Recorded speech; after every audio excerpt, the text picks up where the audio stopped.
Seorang berzikir dengan menari-nari, putar-putar di masjid, dari mana dalilnya? Ya. Apakah Nabi dulu waktu di rumah, ayo Abu Bakar kita muter-muter di masjid, ayo Umar kita muter-muter di masjid, ya. Mana dalilnya? Jangan dianggap suatu tarian dianggap sebagai tarian Islam.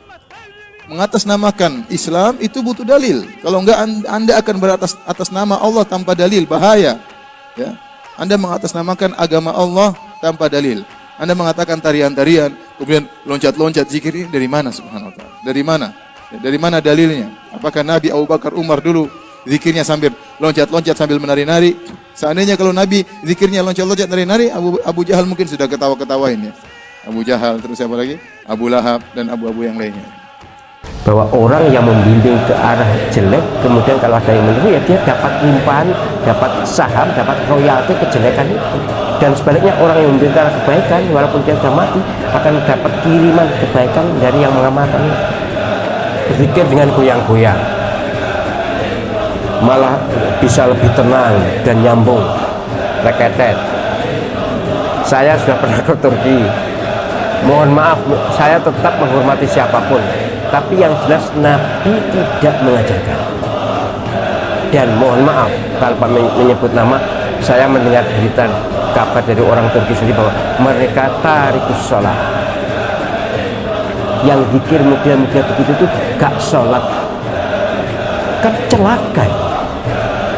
Sebesar apapun hikmah zikirnya, misalnya besar pasti setan. Dan saya mohon maaf, saya ziarah ke makam tokoh itu. Ya, muka-muka beliau diampuni Allah SWT, karena beliau juga niatnya baik. Tapi bimbingan seperti itu di luar bimbingan Nabi Muhammad SAW dan sangat terkenal. Di Turki sangat terkenal. Tapi ketika saya masuk makamnya, ya saya tidak tahu apa yang ada di dalam kubur kan ya, bodoh tahu mati ini. Tapi saya merasakan, entah perasaan setan pun enggak tahu, saya yang jelas saya berusaha membersihkan diri, tapi terasa terus ya, saya hindari terus, terasa wah kasihan ya. Memang teorinya bahwa orang yang membimbing ke arah jelek, kemudian kalau ada yang meniru, ya dia dapat limpahan, dapat saham, dapat royalti kejelekan itu. Dan sebaliknya orang yang membimbing ke arah kebaikan, walaupun dia sudah mati, akan dapat kiriman kebaikan dari yang mengamalkan itu. Maka jangan aneh-aneh dalam mengamalkan agama, jangan neko-neko. Tidak peduli disebut apa ormas apapun, kalau saya tidak peduli sama sekali. Bagi saya agama ini ada jalurnya ke Rasulullah SAW. Ormas-ormas itu adalah sebagai bagian dari pembimbing kita, dari kaca kita, dari cermin kita. Tapi jangan menjadi andalan, wis nek gak ngene gak, nggak bisa. Apalagi sekarang ini, masya Allah, orang yang sudah ditokohkan, sudah sundul langit kaman, perilakunya, kata-katanya masih sampah. Saya tidak orang yang terbaik, enggak tahu. Seperti kan saya belajar, saya juga ngaji, saya juga menyelami ilmu spiritual puluhan tahun, 40 tahun dari sekarang sampai sekarang, sudah 40 tahun. Jadi sebelum penjenengan bersama saya 11 tahun ini, 10 tahun untuk Hizb Asmaul Husna, 20 tahun untuk yang abu-abu itu. Jadi sudah 40 tahun sekarang. Jadi rodok ngerti lah kira-kira gimana ini ndalan apa ndak. Muka-muka saya juga kadang-kadang ngeri juga, jangan-jangan saya juga nyimpang tapi gak kroso kan ini. Tapi saya ukuran saya terus ke Kanjeng Nabi SAW. Apa Kanjeng Nabi mengijazahkan ndak ini wiridnya apa, waris dari Nabi atau tidak. Itu penting ya, tolong ya, walaupun dia terkenal, tapi bimbingannya jadi zikir-zikir yang di sini ya saya tidak menyebut istilahnya, tapi penyang kan tahu semuanya zikir-zikir yang pakai joget-joget itu.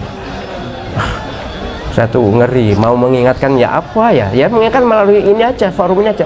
Tolong para pengamal zikir yang aneh-aneh itu sadari bahwa pembimbing kita adalah Sayyidina Muhammad Rasulullah SAW, bukan siapa-siapa. Kiai-kiai itu harus merujuk ke sana. Kalau tidak merujuk ke sana, kita tidak usah ikut.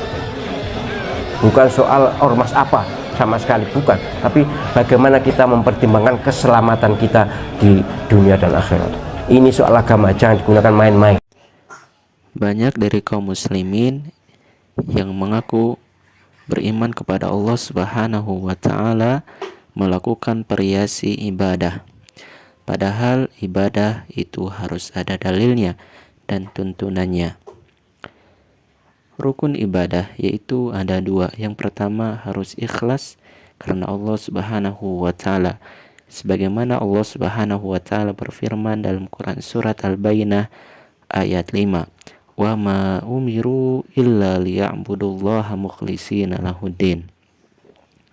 Padahal mereka hanya diperintahkan menyembah Allah dengan ikhlas, menaatinya semata-mata karena menjalankan agama. Dan yang kedua yaitu ittiba, harus sesuai dengan petunjuk Rasulullah sallallahu alaihi wasallam.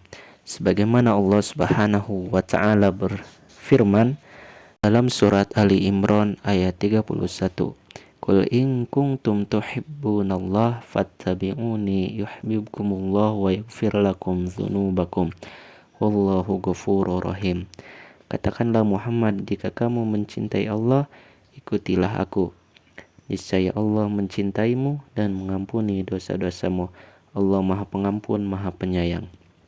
Oleh sebab itu, apapun bentuk ibadahnya yang disandarkan dan mengharapkan pahala kepada Allah Subhanahu wa Ta'ala, tentunya harus sesuai dengan perintah Allah dan tuntunan Rasulullah sallallahu alaihi wasallam.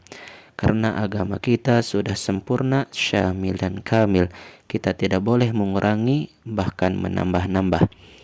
Karena kenapa? Agar ibadah kita diterima oleh Allah Subhanahu wa Ta'ala.